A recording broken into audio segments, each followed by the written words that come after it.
Assalamualaikum solih-solihah. Kembali lagi bersama Bu Evi di sini dalam pembelajaran Pendidikan Al-Islam kelas 2. Pada pertemuan ini, kita akan mempelajari kisah keteladanan Nabi Ismail alaihissalam.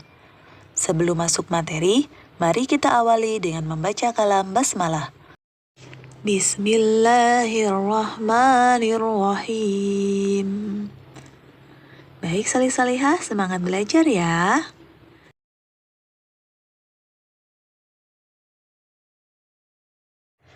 Nabi Ismail alaihissalam adalah putra dari Nabi Ibrahim alaihissalam.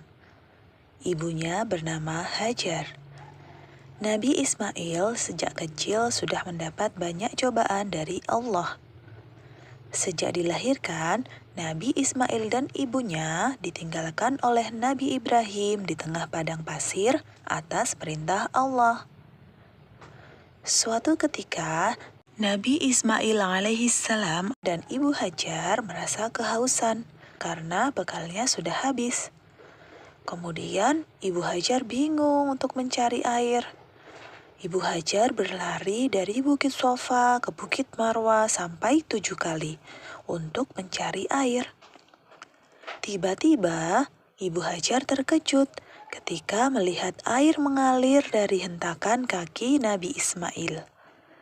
Air tersebut semakin lama semakin banyak. Air itu akhirnya disebut dengan Zam-Zam, yang artinya berkumpul. Dengan adanya air Zam-Zam tersebut, Ibu Hajar dan Nabi Ismail sudah tidak lagi merasa haus dan lapar. Nabi Ismail alaihissalam sejak remaja penuh dengan keimanan kepada Allah. Hal ini ditunjukkan dengan sikap beliau yang selalu taat pada perintah Allah, hormat dan patuh kepada kedua orang tua, dan selalu sabar dalam menghadapi cobaan.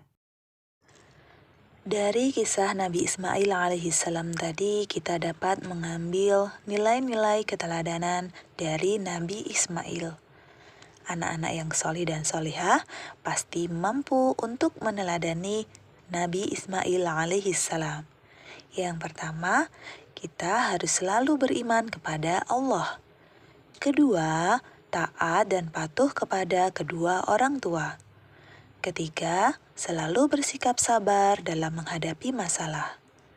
Keempat, tidak boleh mudah putus asa. Dan yang kelima, selalu menyelesaikan masalah dengan hati yang tenang. Baik solih-solihah, demikian tadi pembelajaran kita mengenai kisah keteladanan Nabi Ismail alaihissalam. Semoga solih-solihah semua diberikan kemudahan oleh Allah untuk dapat meneladani kisah Nabi Ismail alaihissalam. Mari kita akhiri pertemuan ini dengan membaca kalam hamdalah. Alhamdulillahi Rabbil Alamin. Terima kasih. Wassalamualaikum warahmatullahi wabarakatuh. Sampai jumpa solih-solihah.